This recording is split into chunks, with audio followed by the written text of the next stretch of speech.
Cheers, dude. I've been at this event the last 2 days talking to a group of entrepreneurs and doing this reflection exercise. So where have you been for the last 12 months? Like what's actually happened in your business? And it's very much rooted around them. And like I said, marketing, everyone knows me for that. But it's marketing, mindset, mischief. They're my things. I like that. And I'm quite a left brain person. I get quite, very tactical, strategic, the rest of it. So I start this exercise. I'm all right, okay? Just put your pens down.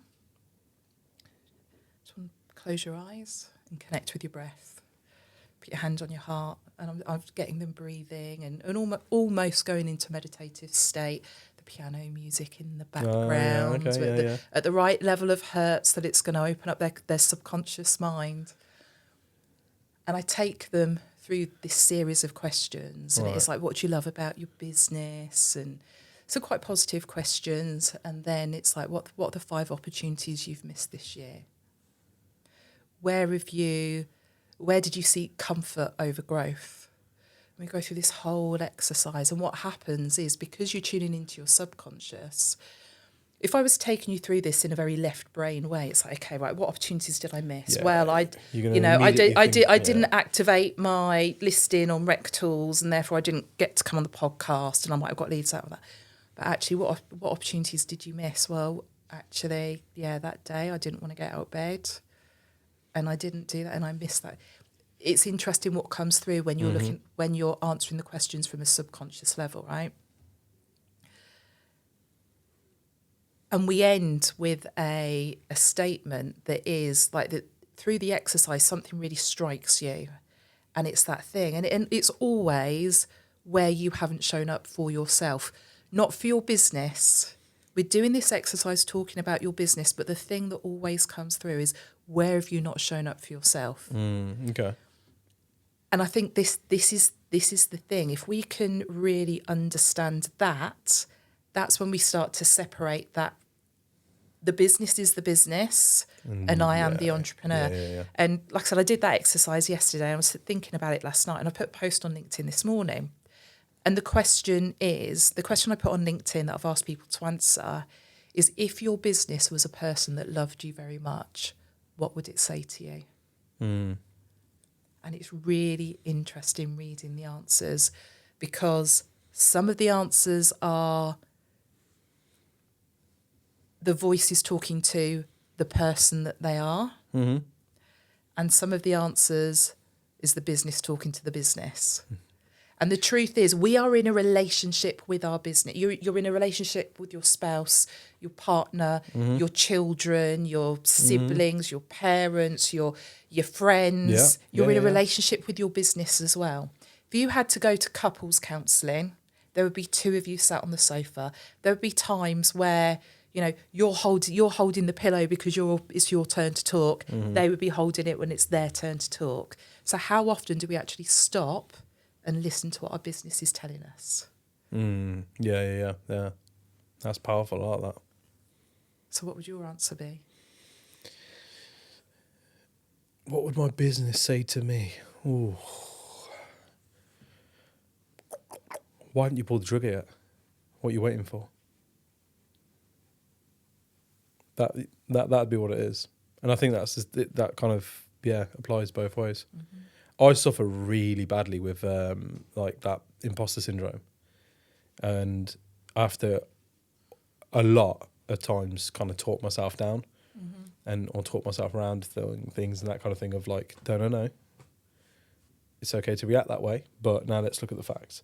So I'm going through like the renewals at the minute for RecTalk, right? And so this time last year we signed up Zodec as a first partner.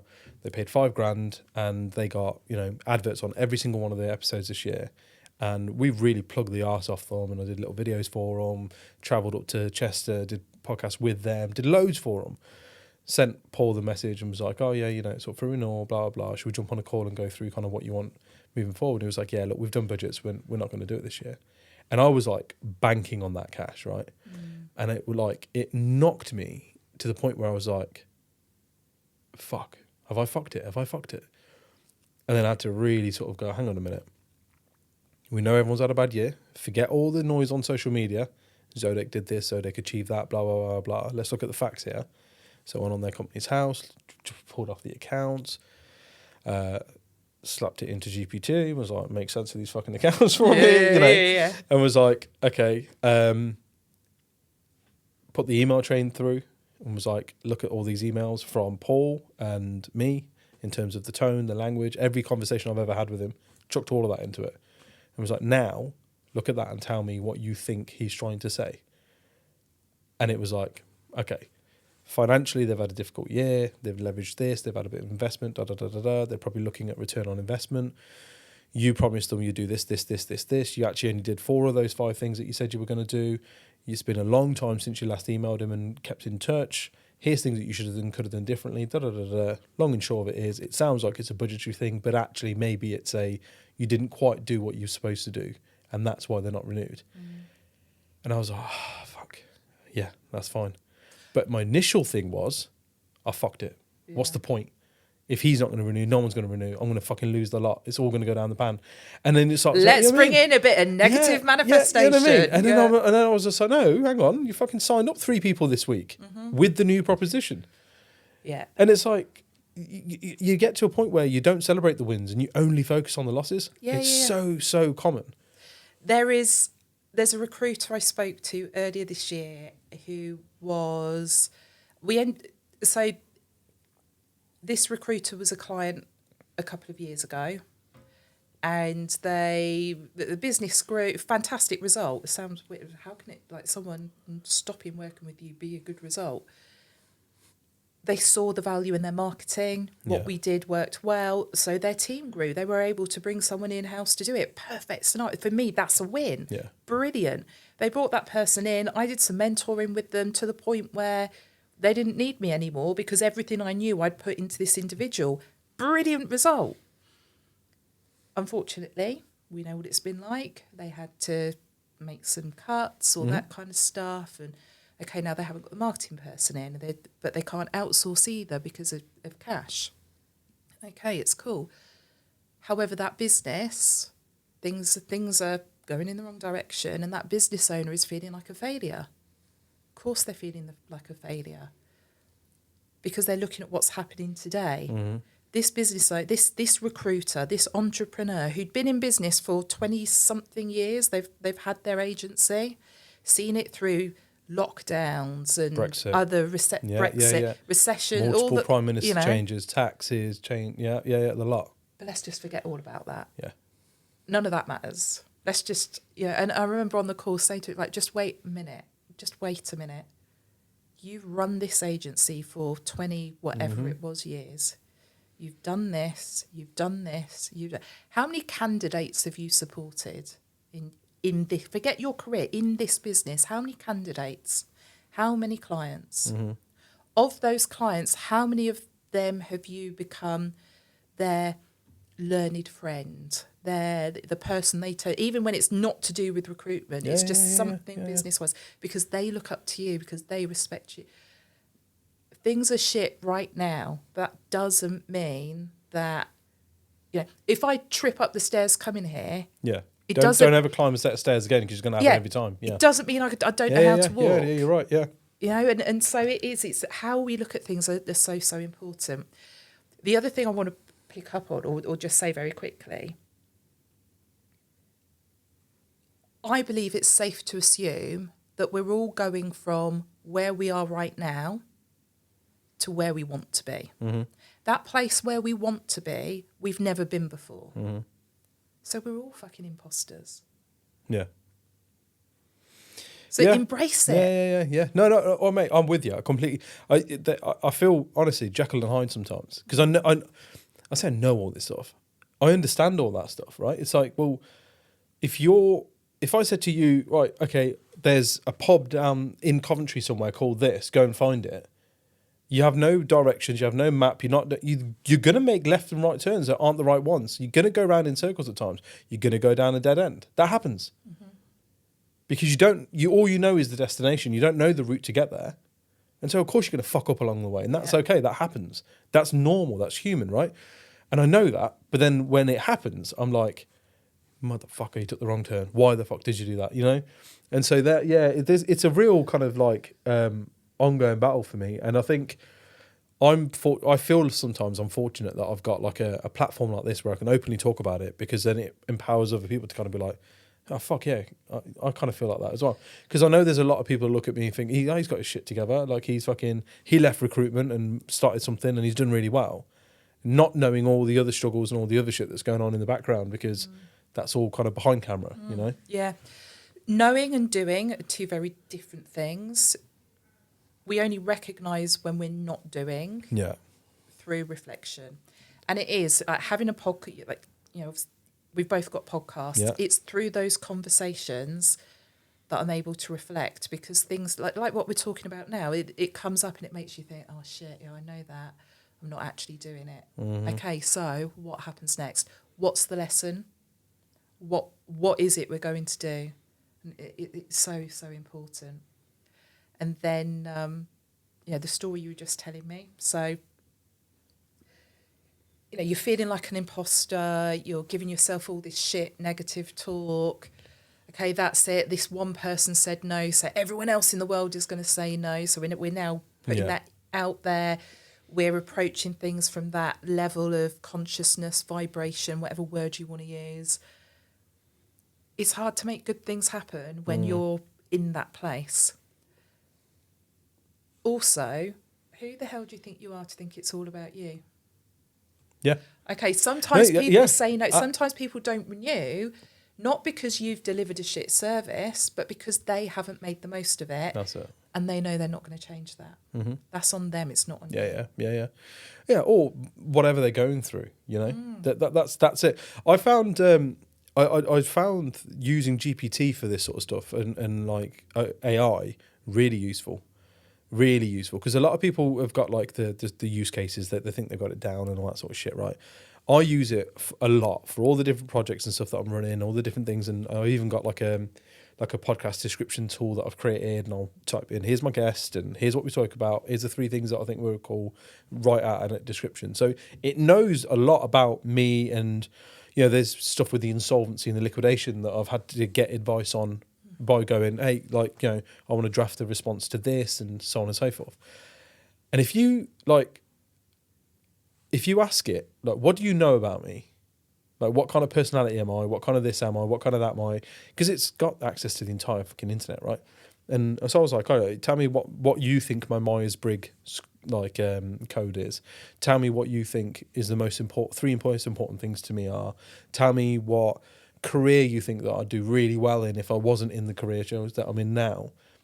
And then I was like, oh, fucking hell, actually, this could be quite a good tool for me to use from a reflection point of view, because I used to have a business partner who I trusted at the time, who would almost be my kind of like other voice, right? No, you haven't thought about this, or don't act like that, or whatever. And now I use that to kind of be like, okay, this is what's happening, this is what I've done, give me the opposite side of this. Help me, because I can't fucking help myself sometimes. And I find it really useful, and I'm surprised that more people don't do it, or more people haven't landed on that to kind of be like, oh shit, this is quite cool. Because I'm similar to you in that I believe a lot in, it's very evident, you believe in things like manifestation and, some level of spirituality of like that, there's something else out there and stuff like that.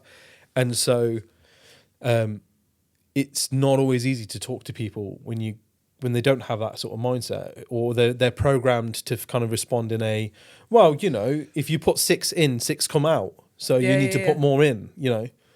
Sometimes it's hard to kind of like get advice from people like that, right? Yeah. I think this is the thing. We all believe something. Yeah. Okay, we all believe something. Admitting it doesn't mean you're about to start hugging trees. That's the difference. And my belief is, whatever we're doing, if you put 6 in, 6 will come out.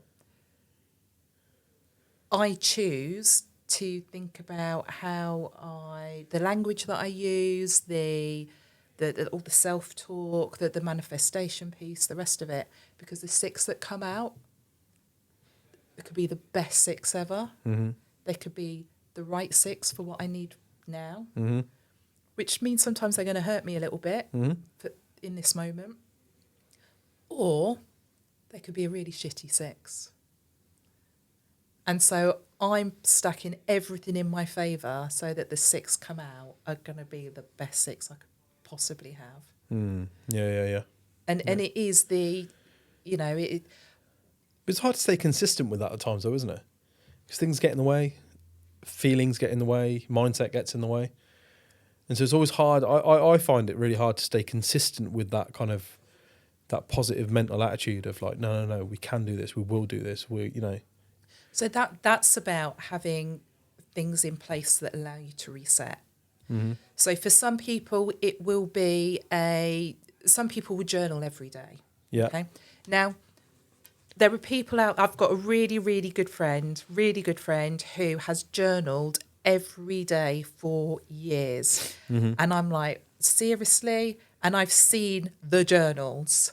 I've had bits of the journals read to me. I've touched the journals, and it's amazing, and I love that commitment. For him, that absolutely works. That's his thing. That for me, it doesn't. Now, if I'm going through a shit time, I will journal. Now, it might be I'm going through. I had something at the beginning of 2024 that was really tough. Really, it challenged me emotionally, spiritually, physically, and mentally. It hit me from all angles. And I journaled then maybe for about a week, maybe 2-3 times a day. There are other times I might journal once in a quarter. In fact, when I think about this shit, so we're recording this, what is it, December 24. I don't think I have actually journaled since I was going through those few weeks. Okay. It's something I pick up as and when I need it. I have. That's interesting, because then I suppose it's almost like that. Journaling to you is what praying is to some others, right? Like some will only ever turn to God or go to temple or go to church or whatever when they're at their like kind of lowest point, and they're like, I need now some sort of external intervention, or go to a therapist or whatever. Yeah. What's in your toolbox? There are times I feel absolutely exhausted, drained, and I'm like, okay, if I carry on like this, if I don't manage my energy, I'm going to go into burnout. Yeah. So one of my tools is to take some time out, and I go and see my friend, and I don't take the laptop with me. And whilst we're there, we might watch a couple of podcasts, but we don't watch TV. That's the tool. I've got a really, really interesting guy who is a breathwork specialist. Okay, and on Sunday I'm actually going to do one of his sessions, and I'm going to sit on the floor for an hour and fucking breathe, and it's amazing the difference it makes. Like I say, the energetic stuff. There is a meditation process that takes 11 minutes. And I don't need the music, I can do it wherever I am, and I will literally close my eyes and I will take myself through this process, and that's it. There are times where I'm driving and I'm stuck in traffic and I'm late and everything's going, my head's going, now I'm going to be late and this is going to happen and that's going to happen, the world's going to end, and now I'm hot and I'm sticky and my makeup's running and I just go... Put my hand on my heart and I breathe into my heart and I just think about what I'm grateful for. So there's all these tools. That's kind of anxiety management, though, isn't it? Really, I had to do something so about that with like my daughter. She's really she's kind of high functioning autistic, and she really struggles with like anxiety. Like she'll work herself up if she's late for school, or if someone's doing something that is out of routine. Like she really gets annoyed, and you can see it in her when she's getting like that. And I told her about the car jack story, and because she's old enough to kind of get it now. So I was like, there's a guy who's driving down a country lane, and his car breaks down, right, flat tire. Goes to have a look. He's got the spare tire, but he hasn't got a car jack. And he looks at her around, and he's like, "Can you see a house in the distance? I'll just walk and see if they've got a car jack." So he starts walking over, and on the way over, he's like, What if they haven't got a car jack? Then that's a long way to go if they haven't got a car jack. Oh no, they'll have a car jack. They'll have a car. They can't live out there without a car. What if he wants to charge me for his car jack? What if he says, I'll give you the car jack, but it's going to cost you £100. I ain't got £100. What are we going to do then? What if he says, you can have the car jack, but I want £1 million? What if he says, no, you can't have the fucking car jack? Like, what if he says, I have got a car jack, but you can't have it, and slams the door in my face? What if he's not home? He's thinking all these things as he gets to the door, knocks the door, guy opens the door, goes, oh, hello. And he goes, do you know what? Keep your fucking car jack, and turned around and walks off. And my daughter was just like, well, I obviously didn't use the swear words, but she was like, but he didn't even ask for it. I was like, exactly. Nothing happened. It was all of that was in his head. Mm. And she was like, oh, right, okay, fine. But I still don't want this to happen. You know what I mean? But she got it. And I was like, right, good. Like, you get it. It's his anxiety management. These are all scenarios you're making up in your head. Yeah. And we do it in business as well. Yeah. We do it in business all the time. You know, oh, what if this happens? And what if that candidate doesn't turn up? And what if he does this? And what if the candidate chooses to do that? And what if they take okay, yeah. But none of that's happened yet. You're now going down a rabbit hole of all these different scenarios that could happen. And the thing that you need to know or could start to control, you haven't even looked at yet because you've created this fucking monster. Yes. Yeah, exactly that. And like I said, it is, keeping, it's about it's emotional regulation at the end of the day. Okay, it's emotional regulation. So it is, what are the tools that I can use? And I come from a place of privilege. I've invested in feeding my curiosity, and so now I have a whole plethora of tools at my disposal, and some of them are more practical. Yeah. Some of them are more practical, like using diary reminders, so I don't stress about if I'm going to be late leaving. Some of them are, like I said, like the energy meditation. Some of them are, there's meetups that I attend. But do you know what all of this is though? This is a kind of, these are all solutions that you've created for yourself, right? Because you've invested in yourself. I read something the other day. I thought was really, really like, certainly for somebody like me who prides myself in the things that I'm doing. It was like, okay, as an employee to your employer, like, you do a job for them, or as a business owner, you run that business because that's what you do, right? So take that out. You're a friend to your friends because that's what you are. Take that out. You're a husband to your wife. Take that out. You're a dad to your kids because you want to be the best dad for your kids. That's fine. What are you to yourself? What do you do for yourself? What do you invest in for you? When was the last time you did something that was just for you? Not because, I'm going to do this because that will help with paying the bills, or I'm going to do this because that'll make my wife happy. I'm going to do this because my mates will be happy. I'm going to do this because my business will succeed. No, when did you last do something for yourself? Because for some reason we're wired in such a way that we're like, no, if I do something for myself, that's being selfish. Mm-hmm. Nobody likes somebody who's selfish. And we're almost kind of conditioned to feel and believe that if you are doing something that either invests in you or supports you in the state of mind that you're in at that time, well, you're just being selfish. What are you doing that for? You ain't got better things to do. And I find that fascinating because that's how I read that, and I justified then I like my wife and a handful of close mates will be like, you're really weird. Like, you'll work for a 20-minute burst or half an hour burst, and then you'll pull out your phone and you'll go on TikTok for like 5 minutes. And I'm like, yeah, it's because I reward myself with doom scrolling.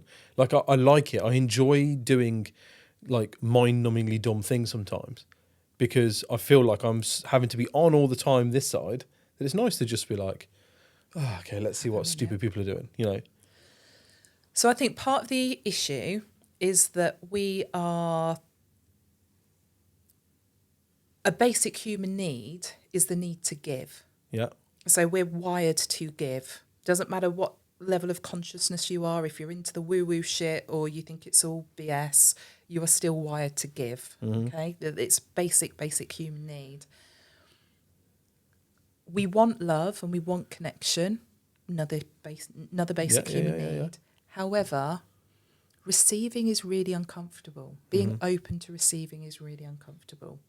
So we're coming up to Christmas, and I would suggest that most adults with children in their lives, they are, they're thinking about what to get the kids for the Christmas present, and they want them to have that amazing experience and the rest of it.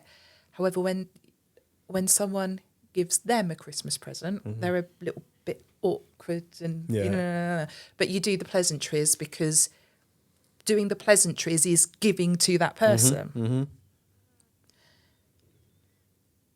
If it's 2:00 in the morning and you had to get up to go pee, and you're washing your hands afterwards, and you look in that mirror and you lock eyes with yourself and just say, I love you. Or you say, you are enough. And you hold that eye contact. It's the most difficult thing to do. Yeah, I couldn't do that. I couldn't do that. Like, hands down, there's no way I could do that. Like, I still, my dad died 4 years ago in November, and I still haven't allowed myself to like grieve. And sometimes I catch myself, and I'm like, no, pull yourself together. Like, you got shit to do. You got your mum to look after. You got the family to kind of be the person that they look to now, like they used to with dad. You got your wife, you got your kids, you got way too many people rely on you. No. Pull yourself together. You know what I mean? And I love that. I love that you've shared that, because I was going to jump in straight away, and I'm glad I didn't. What I was going to jump in with is I can't means I don't want to. Yeah. I don't want to. Yeah. And it's if the house was on fire and your daughter was in the house, you wouldn't want to run in there and save her, but you would. So I think this is where it's the things we don't want to do can be the greatest gifts we give ourselves. Yeah, but that analogy then implies that it's got to be like, it's for you to make that decision. It's got to be like shit has hit the fan. It's a worst possible case scenario, right? And then if you apply that then back to loving yourself, the times where people do finally go, okay, I usually when it's way too late, or when they're at breaking point, right? Yeah. So if we know this, why not choose to do it now, so that we don't get to breaking point? I think it's a combination of things, though, isn't it? It feels uncomfortable, maybe a lack of belief in it, that kind of thing. There's a whole. It's very, very layered and complex. Yeah. But and there is like, if I go back 5 years, I thought all this stuff was bullshit. I was like, yeah, whatever, tree huggers, go get your flip flops out, and then I started the whole kind of my journey of curiosity. Started about how can I be a better business owner, better entrepreneur, better employer. And I started learning, some very practical, tactical things. And then, then you start getting into sort of some values work, the values around your business, around you. And you get pulled in layer by layer by layer. And I've spoken to there's a lot of people that I work with, and they're working with me from a marketing perspective. I'm coaching and I'm mentoring them from a marketing perspective. And they won't do the video.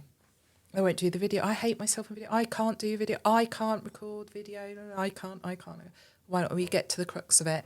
And the number of times, especially when I'm doing stuff in person, and I've pulled them into a bathroom and stood next to them and made them look in the mirror and made them say whatever it is they need to tell themselves.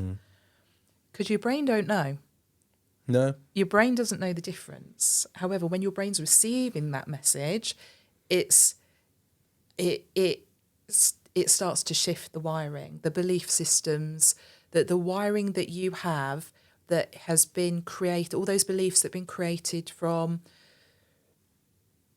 that thing that happened when you were at school, when the teacher made one comment, or that thing your mum said, that whatever it might be. Yeah. I will, especially when I'm talking about things where I don't want to be misunderstood, I struggle to find the words sometimes. I know what I want to say, I don't know how to say it. At a young age, my mum, my dad would say to me, "Oh, Christina, will you think before you speak?" There is wiring in here that I'm still working on redirecting, that is on that belief that I have to think before I speak. Otherwise, what I'm about to say is going to be really embarrassing. It's going to cause confusion. It's going to get me into trouble. There's going to be consequences from there. And it comes from one belief. But if we can shift that belief, if we can replace it with something sometimes, more powerful. it's not even a case of rewiring it. Sometimes it's kind of superseding that wiring in the first place. I have this. I used to hate being on camera. I still hate being on camera in as much as like holding up a selfie or whatever, right? None of my socials have pictures of like me taking a selfie. I just don't, that's not something I ever want to do and feel comfortable with. And there's insecurities and all that sort of stuff. But for me, the rewiring on top of that was then kind of, it comes from like my closest pal who just lives his life in a very, very kind of, this is just the way I am, this is who I am, accept it, or, whatever, it's your issue. And that's kind of rubbed off to the point where I'm like, well, this is just what I look like. This is just what I am. I can't, I have a deeper voice than some, and mispronounce words, and I and ah my way through things. And I'm not going to sit there for hours editing podcasts because I've and ahed about 17 times in the sentence. I do look odd, or that, I'm not I have got grey hairs, and I have got this, and it's and I'm kind of like, that's just the way you are, mate. Like, it doesn't really matter. Yeah, and that really resonates with me. The decision I made was, it's not about me. Yeah. The post I put on LinkedIn this morning is not about me. It's about the people seeing it. It's about me asking them that question. That's it. So that they ask that question of themselves. There will be people that see that post that can't answer it. Yeah. They scroll can't by, answer it. and this is it. Why do we care so much about what people? Why do we care so much about what people think when we don't really care for them? Like, do you know what I mean? Like, it's so bizarre, right? It's sort of, it's so dumb, and the people that are closest to us and the people we do care about their opinion of, we don't value as much, because then when some stranger comes along and says, like one of my kind of biggest regrets, don't say biggest regrets, one of my regrets this year has been kind of like snapping back at Gary Goldsmith, because the reality of it is sort of like, I don't really care what you think, and me reacting to the way that you sniping at me has just made me validate the fact that you think I care about what your opinion is, Yeah. And it's those sorts of actions, because it's like, well, hang on, we've got nearly 30,000 people subscribe and listen, and the one idiot that doesn't, you got more triggered by him than actually grateful for the 30,000 that do listen. Well, the fuck is that? Make that make sense. Why have you done that for? Yeah. So, and this is what I love, stuff like this. We all fuck up. We all do things that we think, why the hell did I do that? Okay, where's the lesson? What's the lesson I'm going to take forward? Yeah, unpick it. What could I have done differently? Yeah. I love that we're talking about this. So one of the best pieces of advice I've ever had, and it stayed with me. So an old mentor of mine, and so I obviously I do a lot of public speaking, and when you're doing public speaking, and especially the kinds of stuff that I talk about and the stories I tell and the rest of it, I've been encouraged by a lot of people to tell my story. And I now have different ways of telling different parts of my story dependent on the audience. However, to begin with, I was really, my story doesn't matter, and I don't want to bring that into it, and I had some discomfort around that. At the same time, if I had 100 people in the room, I have a very colourful story if you hear it beginning to end, okay? I was minded that if there were 100 people in that room, if I'm going to tell my story, I want to be able to tell it in a way that helps every single person in that room, because I know I can help so many people in so many different ways. And this guy says to me, so Christina, the thing is, if you've got 100 people in your audience, 20 people will love you. They will love you. They will adore you. They will cheer for you. They will be on their feet. 20 of them will hate you. They just don't like the way you look. There's something wrong with the dress you're wearing that day. There's something in your voice. They don't like the fact that you swear. They just don't like you. The rest are not paying attention. They're not bothered. They're not that interested. They've just had their lunch and they're starting to go into that carb coma. They're just not paying attention. So just focus on the 20% that love you, because the rest of them, over time, they'll come. Yeah. The ones that are not paying attention, eventually they will. The ones that don't like you, maybe they never like you, but maybe at some point, they just hear one thing from you and that changes. That's it. You got no control over it, so just focus on the 20 that do. Focus on the 20% that love you. And it was such a change, because it kind of went, actually, okay, now I know how to bring my story in. And I don't need to be one of those speakers that kind of walks up and they take the central point and then they take you to, if I take you back to 1996 and this is where I was and blah, blah, blah, and here's the, that kind of, you don't need to hear the Lion King story of my life. It's that you just need to hear the bit that's going to matter to you. And in some rooms, it's talking about my upbringing. In some rooms, it's talking about the fact that I was an employee and we went through an MBO and I became the business owner. For some people, I'm talking about what brought me to that decision. And I'm sure I've got a whole other load of stories to come. I think when you understand that, it's like that this message that I'm about to share, and it could be a 90-minute session on stage with thousands of people in the audience. It could be a LinkedIn Live where only 2 people join. It doesn't matter. It could be a single LinkedIn post with a selfie. As long as you're coming from it from a position of, this is for this subset of people and you're focusing on them, that's what matters. Again, talking about your marketing video, social media video, that kind of thing, I'm like, stare down that camera lens and imagine there's someone on the other end sat on a sofa, just one person. Yeah, this is not for an audience, this is for a person. Yeah, in software dev, they call it personas. Yeah. I'm building this feature for what? For this persona. This persona is a trainee recruitment consultant. Okay, tell me about this trainee recruitment consultant. What's their background? What are they interested in? What do they like? What do they don't like? We need to persona this person so that the solution fits that person. Yeah. Because if we can fit it to that person exists. And there's multiple people like that person.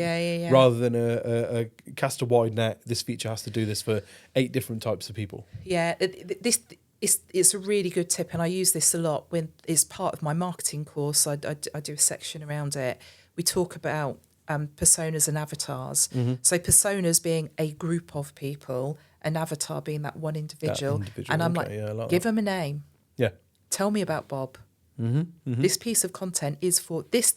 This post right here is my love letter to Bob. Because the thing is, we do it in our own personal life, right? I call there's a certain type of person that I used to kind of, to an extent, be and look at and be like, oh, I wish I could be like that, right? And I call them Henrys.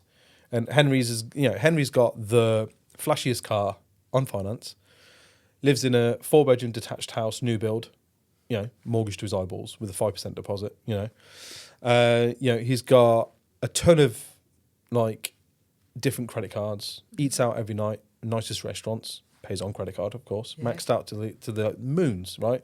If it's not on Netflix, he doesn't watch that's it. Yeah, you know, couple of dogs and you know, likes his his football on the weekends and that kind of thing. And I call them Henrys because I'm like, oh, there you go, there's another Henry. Like, and I will be in like a car park in a petrol station like recently, about to fill up me and my mate, and I've gone, hold on, look at this, it's a Henry, and he gets out of his brand new Range Rover and he goes in, and you know, and then we're at the pump next to him. It's like, you put £10 in that. Like, Henry is maxed out to his eyeballs, and he could only afford to put a tenner into the Range Rover, but he had the nicest suit and he had the fastest car and all that sort of stuff. And so we do it in our own personal lives, right? Where we like, look at this guy, look at that guy, Karens and Dianes and all the rest of it. Yeah. So yeah, we should looking at, like, from a business perspective, absolutely, we should be looking at it in terms of, if I want to communicate a message, be it a business development email, be it a cold outreach, be it a video on LinkedIn or otherwise, or any other channel. Yeah, think about who the person is that is going to be, who is the one that you want going, fuck, that was really good. I want more of this. Yeah. Rather than I want a tribe of people behind me who like me for all sorts of different reasons. Yeah, no, it's an interesting one. I think. I'm going to loop this back a little bit to our previous conversation. So this, again, how do you manage your mindset, keep yourself on track, keep motivated, the rest of it. That voice that kicks off, that is pulling you down, telling you your shit, telling you can't record that video, you're not showing up for your family, they're like, you fuck that up again. Give that person a name. Yeah. Oi, Debbie, stop talking about my friend like that. Yeah, that's an interesting one. I like that. Yeah. I think how many times have you, maybe it's your wife or your daughter, right? If your daughter said something like, "Oh, I'm so stupid," what if you said, like, "Excuse me, stop talking about my daughter like that"? I've done that to her. Yeah. I've done that to her. Yeah. Yeah. So no, you don't talk about my daughter like that. Let's do it for ourselves. Talking about, I'm your daughter. Let's do it for ourselves. Yeah. No, you're right. Yeah. It's I've always related it to the chimp paradox for me, where I'm like, it's that's what it is, and I've just got to feed the chimp, give it a little, right, okay, look, let's get through this. We'll just get through this, and then we'll watch TikTok. I'll give you it in a minute. Just fucking sit back over there. But the reward thing is so powerful. The reward thing is absolutely so powerful, so powerful. And I remember the idea of reward. Someone who is actually now, I would say, a very good friend, and this conversation tracks back to maybe the first or second time of me meeting her. And this conversation really put me off her, and I was like, I wanted nothing. She's not my type of person. I don't want anything to do with her. So it's funny how things change.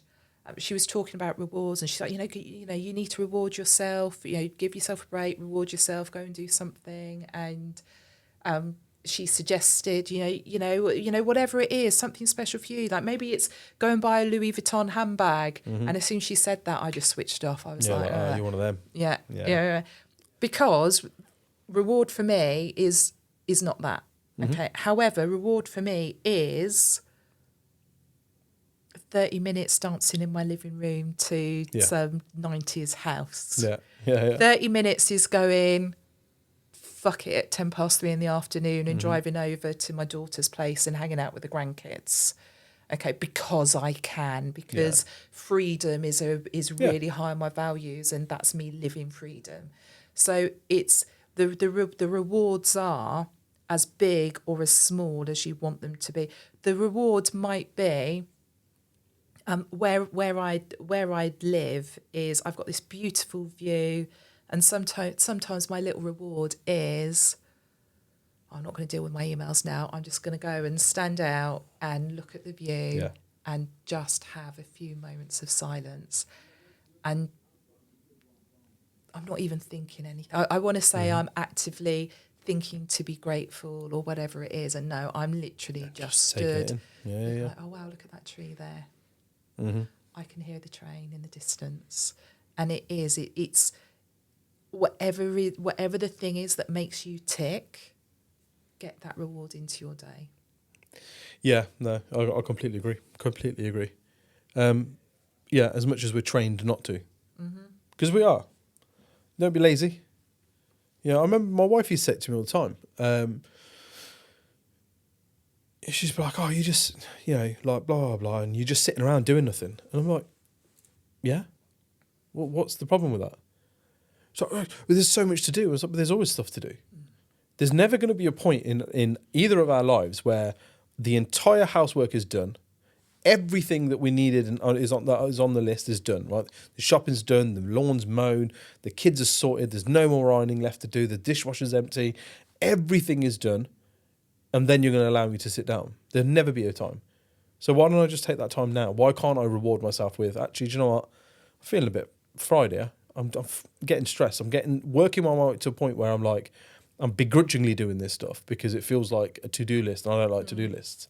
So let me sit down and just... So this is about intention, okay? And I love that.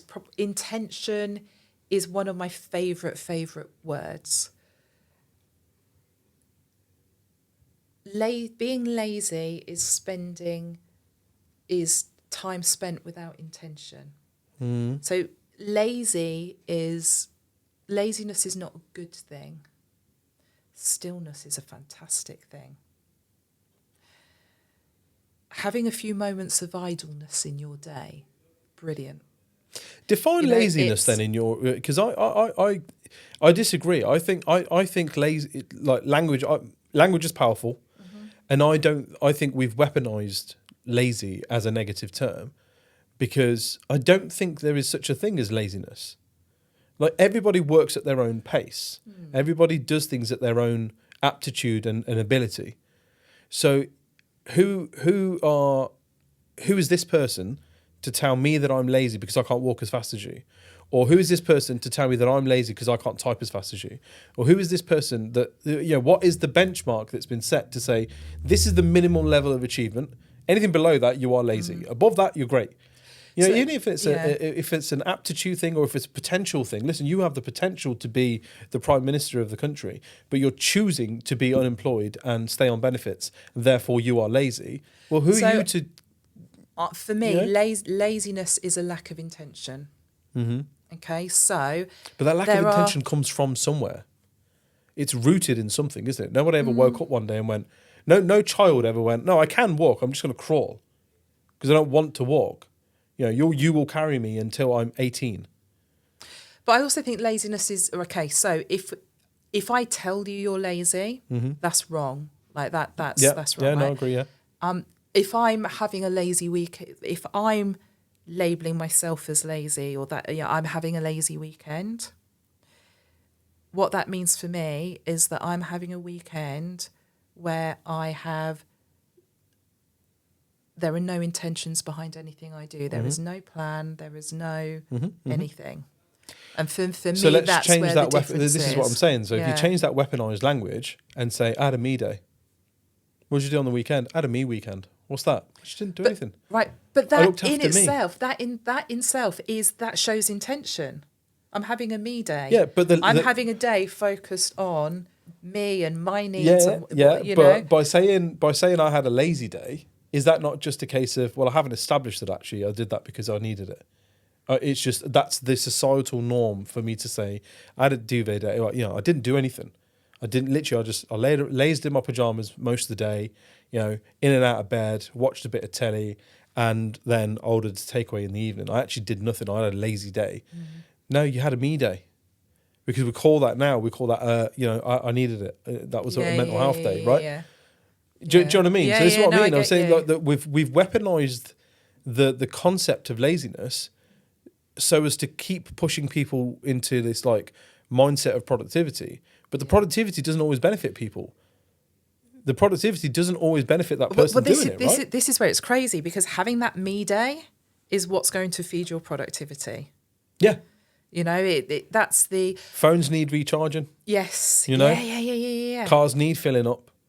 You can't just keep running things into the ground, that's the, but again, this is what I mean, where I think there's been, post-COVID, there's been this awakening for a lot of people where they're kind of like, no, this whole fucking hamster wheel thing isn't working for me. This is not the one. And I think that's now happened in business. You know, we started this conversation off camera about recruitment agency owners that we're talking to, and the supply chain that I speak to, the business owners are sort of going, they're a lot more optimistic about 2025, right? But that's like me saying, I'm really optimistic about November 16th, because from November 16th onwards, things are going to be great. January 2025 is just a point in time, no different to November 16th, right? Mm-hmm. It's the mind shift change, because we're going, I have had my ass kicked that much this year that I'm now finally accepting that this isn't a blip. This isn't things were going to get better. This is I need to change my attitude and the way I approach things. Whether that's pivot, whether that's refocus my energies elsewhere, or whether that's going, okay, do you know what? We're not likely to hit those revenue numbers again. So let's refocus and let's accept where we are and go, do you know what? Actually, if we can get a little increase on this, that's good. Yeah. If we stay stable, that's good. If we decline a little, that's still good because we're still here. Where am I now? Mm-hmm. Where do I want to be? And I think whilst things have been shit, people have been too busy making, I'm going to say excuses, and that sounds harsh. And there is, that I am trying to rationalise weaponising language by saying that. However, I feel like right now it's this is where I am, this is where I want to be. Therefore, this is what I need to do to make it happen. And it's 6 months ago, 9 months ago, a year ago, it was the market's really shit. No one's hiring, etc., etc., etc., etc. And that's where the focus is. And this is what I said to you off camera. We've only got the capacity to hold so many thoughts at once. Yeah. I think in any one moment, it's something like 5 to 9 thoughts that we can hold, okay? So, and that's a neuroscience thing. Mm-hmm. So if we're holding the thought of the market is shit and we're going to have pasta for dinner and little Bobby needs to whatever, we haven't got the mental capacity to think, this is what I need to do. Mm-hmm. And I do feel it's almost as if the market's got so bored of making excuses, so bored of sitting in that. Well, this is the grief cycle. This is why it's not happening. It's the grief cycle. Yeah. Because it's now we're in acceptance now. Mm-hmm. Is the way it is. It's right. This is the analogy that I come up with kind of early this week. Actually, at the start of a race, everybody thinks they're going to finish first. As the race progresses, things start to kind of fall in line, and you reassess your goals, right? I'm last. They're all ahead of me. Yeah. If I can just maybe pip the first person in front of me, that's a success. I'll take that. Hang on, you wanted to be first a minute ago. Mm-hmm. There was 10 people in this race. You're happy now finishing 9th. Yeah, because you reassessed your goals. Because you took a look at the landscape and you went, Fairs, there are people better than me here. If I can get to 9th, that's great. For some, if I can just finish this race, look at these guys are athletes. How the fuck have I ended up in a race with these guys? If I finish this race, that's a success. Yeah. The guy who's running at first pace and he or she is setting the standard, and all of a sudden somebody's running in and that person's running ahead of them. There's a challenge. There's a moment where they go, I need to, no, okay. And then there's that acceptance piece of, I'm going to finish second. Second's still good. I can take that. That's still good. Still better than third, So that's the same thing that's happened this year. We went into this year, like a lot of people went into this year dick swinging. It's done. It's going to be a new government. It's going to be sick. We're going to make loads of money. It's all happening. The glory days are back. And then they're like, I'm last in this race. They're all firing ahead of me. What do I do, right? And now we're finally in that acceptance piece, I think, where they're kind of like, if I can just get through to next year and just go, okay, you know what? And this is the thing. So, people make 2025. I'm making big plans, and this is where 2025. This is what I'm going to do. I'm going to finish the year on this revenue goal and this thing. I'm going to launch this new service, this new product. I'm going to start that new desk, whatever it's going to be. Okay, what are we going to do in the next 90 days? Mm-hmm. Right, what's one massive action that's going to get you from here to there? Let's just focus on that one massive action. because that's the massive action that in your analogy is going to get you from 10th to 9th. That's it. Okay, we're going Let's to get there first. Yeah. Yes. What's the massive action that's going to get us from 9th to 8th? Yeah. And this is a... And that's it. And you look at it and go, actually, is this achievable? Yeah. What am I... So I'm in 8th place now. 7th is quite a bit ahead of me. What am I going to have to give up, or what am I going to have to sacrifice to really push through to that 7th place spot? Yeah. Or am I just happy being in 8th place? Yeah. And that's okay too. What's interesting is when you take this approach, momentum kicks in. Mm-hmm. So the massive action that got you from 10 to 9, it got you from 9 to 8. When you then take the next massive action, all of a sudden you go, hold on a minute, I was 8th a minute ago, I'm in 4th now. What happened there? That's the value of incremental gains. Mm-hmm. You know, it's like compound interest on your savings. Bingo, yeah. You know, and it's when you start to look at life like that, it's social media followers. If you start a new LinkedIn account, it's really hard to get your first 100 connections. Okay, really hard to get your first 500. But once you've got 500, it's actually that there's not as much effort required to get to 1,000. Mm-hmm. Because like take the growth of this channel. Yeah. We got to 2,000. That was the first hurdle because that's for monetization and stuff. Right, brilliant. Got to there. The 2,000 to 5,000 went relatively slowly, and then things really started taking off. Right, and the most recent like kind of milestones and stuff, I'm like, oh yeah, okay, we've done 20,000. That's great, brilliant. You know, next stop 25 by the end of the year, and then I've gone 2 weeks later. I've gone, okay, we've hit 25. 30 by the end of the year would be good. And I'm like, as of recording this, we're at like 27 and a half. And I'm like, okay, what is happening? Like it's really shooting up. And I'm aware that at some point it will plateau off and it will, it will stabilize and stuff. But you're right. It's absolutely, because it's sort of, hang on, this is catching on. This is gaining momentum now. And in that momentum, then all of a sudden you go from, me getting onto RecFest was hard. That took a lot of work, a lot of convincing. But once I got onto RecFest, the conversation with Rec Expo wasn't that hard at all. Yeah. And once that went through, coming off a call today with IHR, where they've gone, we want you here as well. The first thing was the hardest part. And then it was... Okay, so the mindset game in this, getting that, the first 2,000 subscribers, you'd be like, fuck yeah. Yeah. 20,000? Okay, that's cool. 25,000? Okay, we'll be 30 soon. Yeah, right.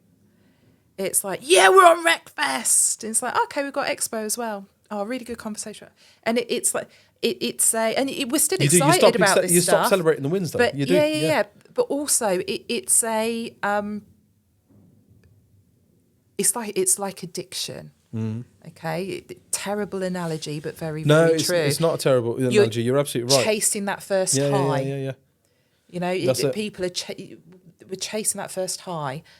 That's one thing. That level happens. of excitement we had at 2,000 subscribers, as an example. In my head, the 100K mark is the thing that's the bit where I'm going to be like, I'm going to have a little plaque from YouTube. It's going to come through. It's going to be there. Yes. That's going to be my yes, we made it moment, right? Yeah.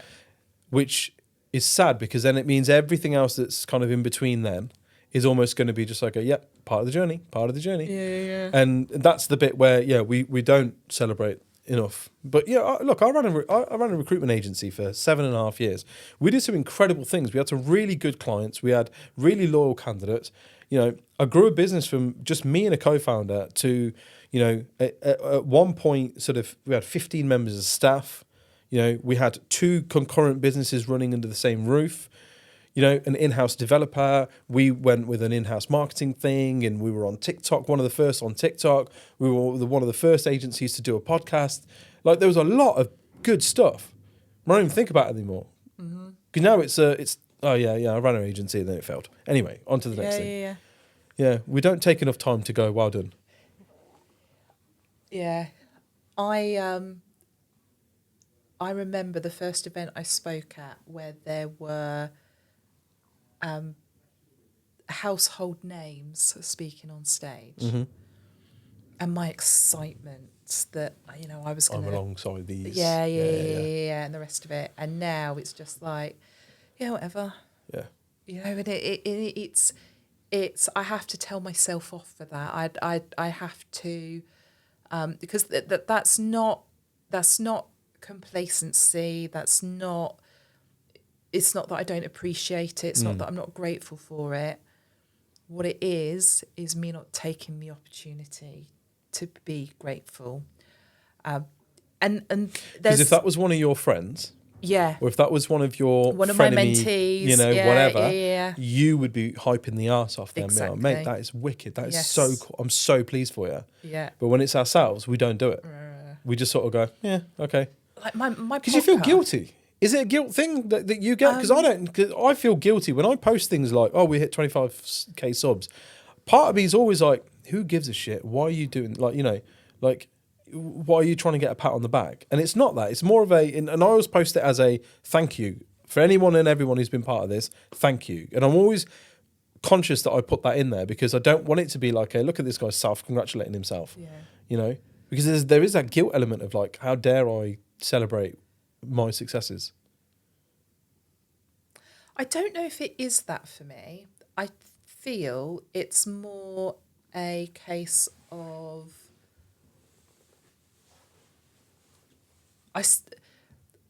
I share a lot. I'm very transparent, whether I'm on stage or I'm on a podcast or social media wise.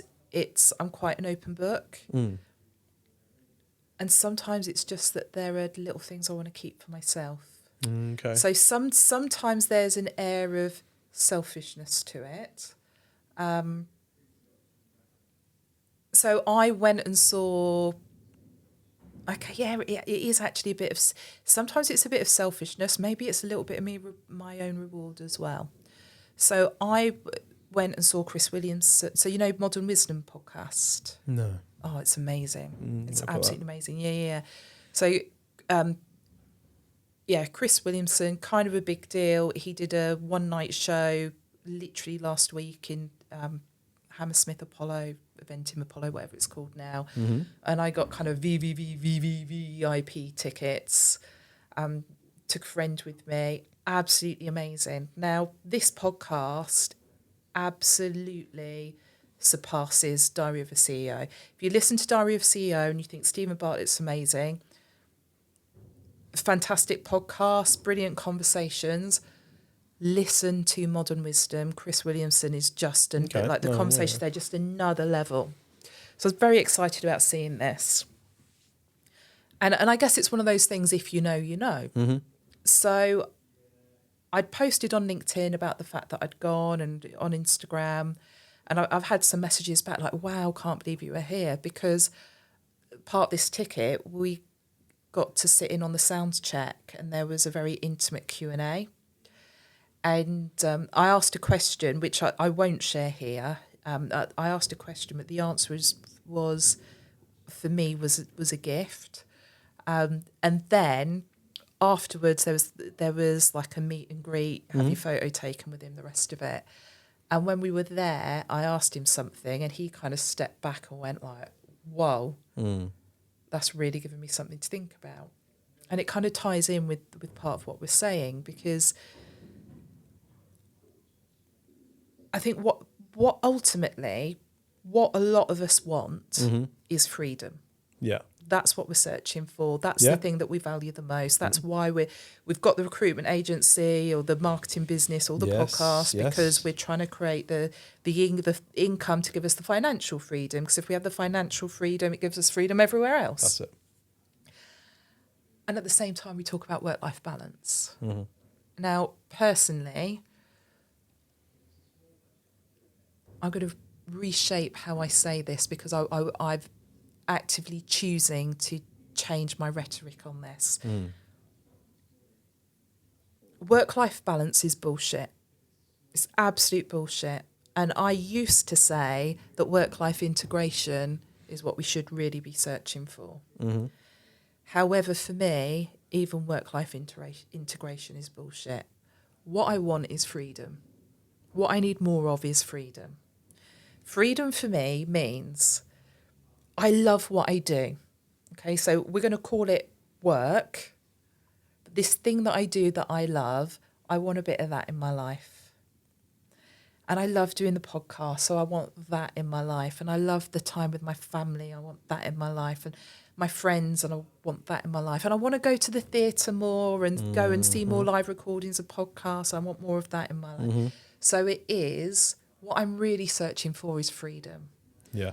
So instead of, this thing is sat next to me now, okay? It's on Do Not Disturb. I meant to say, like, take some photos, videos before we begin, and we just started talking and hit record, right? Because that's what happens when I'm in the room. We're tied to these devices. And for me, it's like, if it's not my LinkedIn, it's the client's Facebook or their Instagram and other emails and what appointment I'm supposed to be at next. And so it's like, bang, bang, bang. This removes my freedom.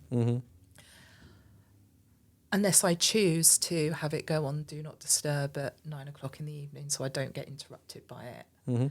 When I go and spend time with my grandkids, I put it on Do Not Disturb so I don't get all the notifications coming through, because that's how I choose to live my freedom. That's how I've managed to integrate work and life together. That's how I achieve balance in my world. Because what I've done is actually embraced freedom and then just gone, how do I get more freedom into my life? What would freedom look like to me? How do I do more of that? And because I'm aware of that, there's an element of that comes through in my content. And because it's now coming through in my content, some of my content doesn't feel like a revenue generating, I must post on LinkedIn because it's 4:00 on Thursday. And do you know what I mean? But it's authentic, and therefore you attract those who are on the same frequency as you. Absolutely. And you repel those who are not. Exactly. Which is a damn sight easier to do business with.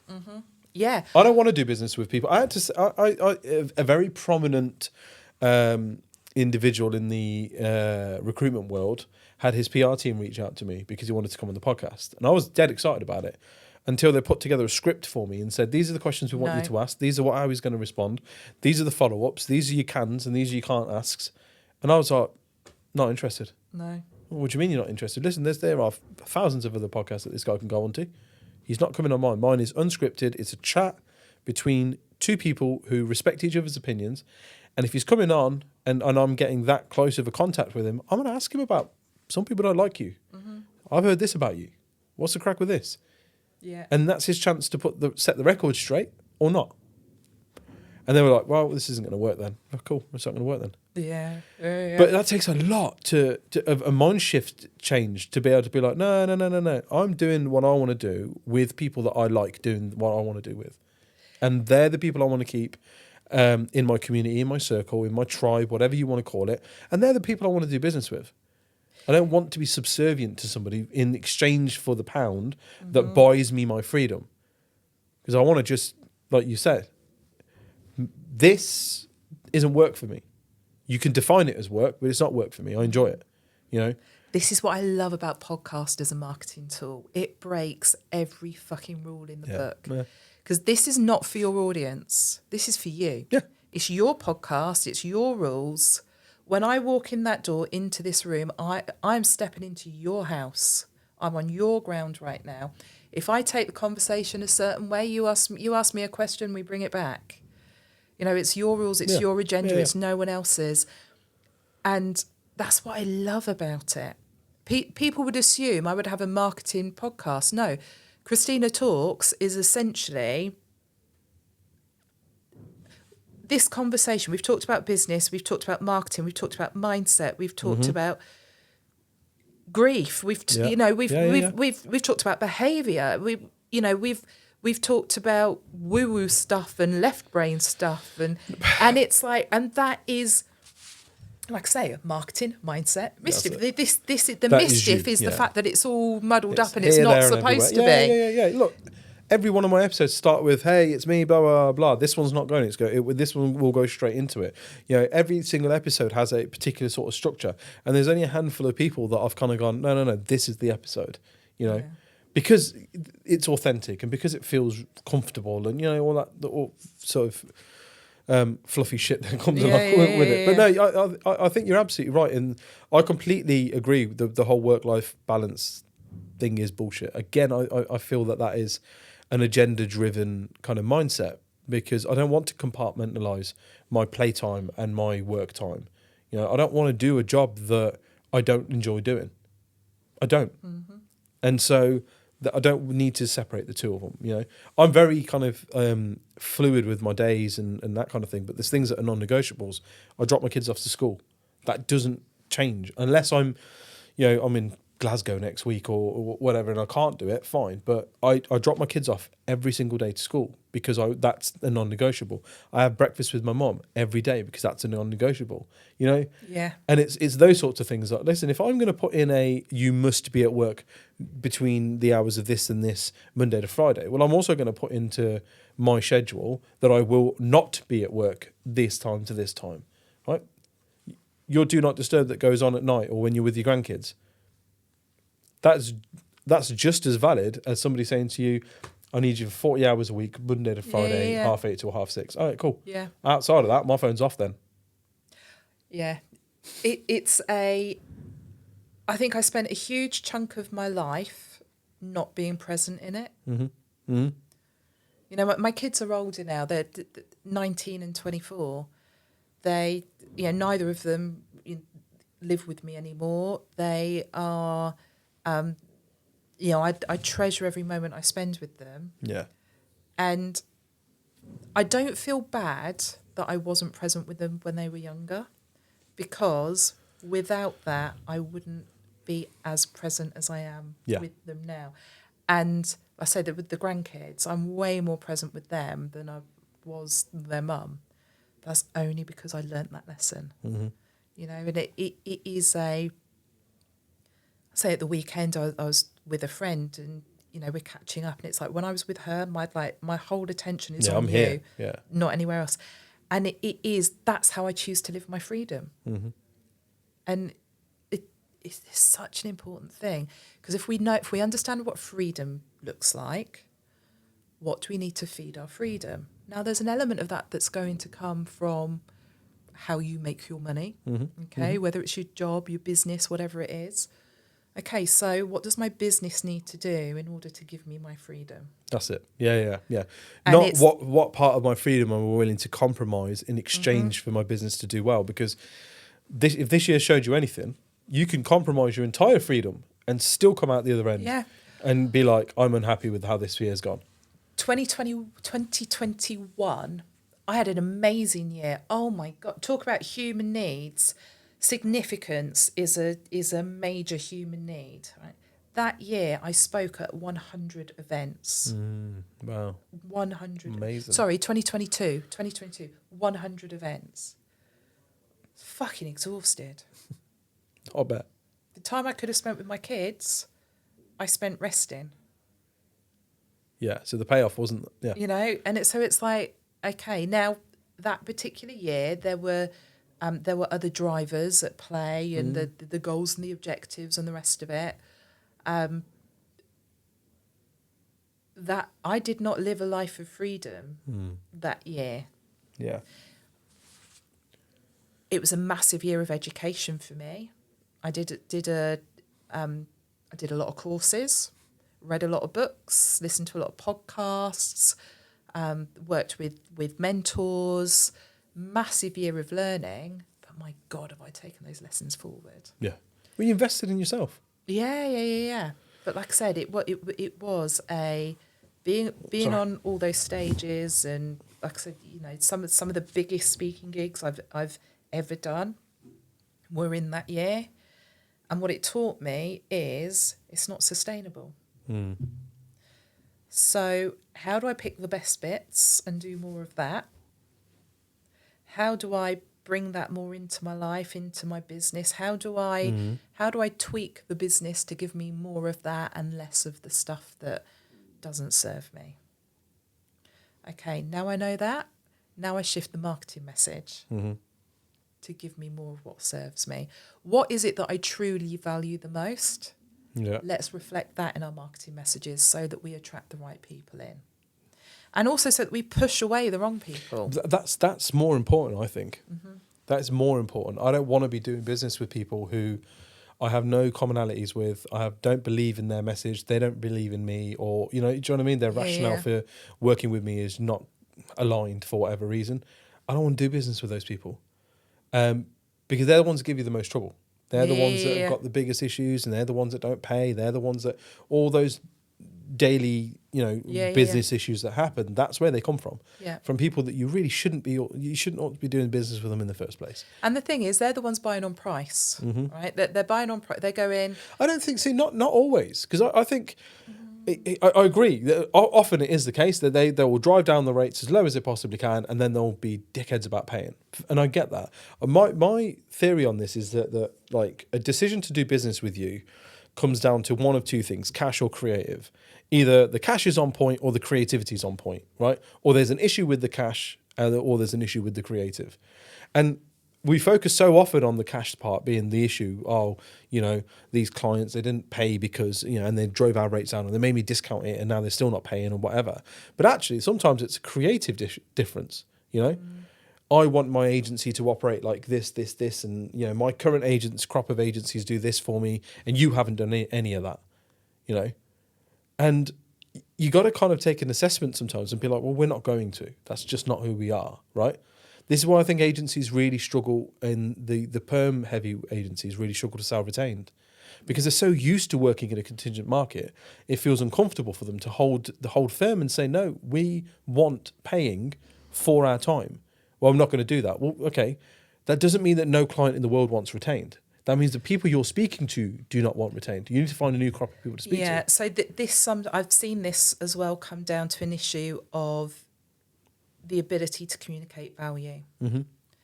Now, to communicate value, you have to really be able to identify how you give value. Yeah, and demonstrate it as well. It's, it finding the evidence. And it is for recruiters, recruitment consultants, that consultative element that they have is how they give them the most value, and trying to find a way to evidence that. I get it, it's difficult. However, if you can bring that into your marketing, and it's telling the candidate stories, it's telling the client stories, when I teach storytelling at a very basic level, I say it's a 3-step framework: hell, heaven, how. This candidate came, they were in this really shitty situation, they're now in this amazing role, and we were able to do it because this was the conversation we had that created this thing that meant that could happen. Fucking brilliant. Mm-hmm. Okay, that's how you do, especially with, whatever strategy you're using, right? But especially with retained, being able to, to tell a client story. Yeah. And be able to really evidence success based on those stories. That's where it all comes in. And that's the bit that needs to be a video, not a Canva graphic. Mm-hmm. That's the bit that really comes alive, because actually that consultant will feel so much ownership and pride and joy off the back of that story that it actually now doesn't even matter what they're saying. No. It's the person watching that video, it's what they're seeing and what they're hearing, what they're feeling. Yeah. It's the aura, this person is exhuming the confidence of somebody that I'm happy to go, here's some money up front, go and find me my person. Yeah. You can do this, rather than, we'd like to work retained on this. Yeah. You're not asking them to buy a retained service, you're asking them to buy your passion for filling this role. Yeah. So let's fucking sell them the passion. Yeah. No, that's it. I see videos and it's like, I'm working with this amazing client and on a really exciting role and blah, blah, blah, blah, blah. And I'm like, really exciting? Really? Feels it. Yeah. No, I hate that sort of stuff. It's the same with job specs as well. Job adverts rather, not job specs. That my client is they're always multinational, or they're always market leaders. They're always, some sort of hook about where they sit in the stock market, Yeah. And it's like, just I don't know, try a different opener. Yeah. You know, just try something different. Just to see how it works. But no, we're so used to doing it in our own way. But this is where people like us play such an important part in this, because we have to show people to challenge the norm and demonstrate that actually by challenging the norm, this is what happens. Yeah. You know, I think for me, it's also individualising it as well, because, okay, right, I've just basically said, yeah, what I've basically said is everyone should be doing videos for their roles. Truth is, not everyone should. Some people, it doesn't matter what I do with them, they're just not going to present well on camera. That's okay. So we need to find a different way. How do we do it differently for you? but there's other ways to do video without being Look, faceless TikTok accounts and faceless YouTube accounts have like millions of followers and do some great numbers. Crazy. Right? Yeah. You can do it without. Yeah, you can narrate This over a video with the things that you want to talk about without having to stand and look uncomfortable and feel uncomfortable. There are a million different ways that you can present information. It just doesn't. It doesn't have to be it's either video or keep doing what you're doing, guys. Yeah. And I think this is the thing. And I've always said this. I could have 10 recruitment agencies that are all perm only, in industrial, in the West Midlands area. Okay, and they've all got the same client base. I guarantee each of those agencies will have a completely different marketing strategy. Yeah. For no reason other than the people behind the business. And it's as simple as that. You know, it's for some of them, it's like, right, door drops. For others, it's like, let's have a podcast. For others, it might be, right, you know, we're going to do a series of webinars or YouTube channel, or we're going to do different things with their LinkedIn content. It's right, you really need to be on TikTok. No, definitely you stay away from TikTok. And it is like, I think business owners need to look at their business and assess what kind of business are we, you know, and then you build out your strategy according to that. Not just go, it's a Venn other diagram. people are doing podcasts, let me do podcasts. It's a Venn diagram. What is the business? Right. What is the business? Who am I as the leader in this business? Where do they cross over? Yeah. Those crossover points, that's how they're the routes to market. Yeah. There's your angles. Yeah, no, I like that. Okay, well, next episode we do together. We'll do a lot more kind of focus on business marketing and kind of different angles that business owners can take and need to be looking at. And we'll run through a bit more detail. But I liked this one as an introduction to you, to our audience, as to the 3 M's and so on, mate.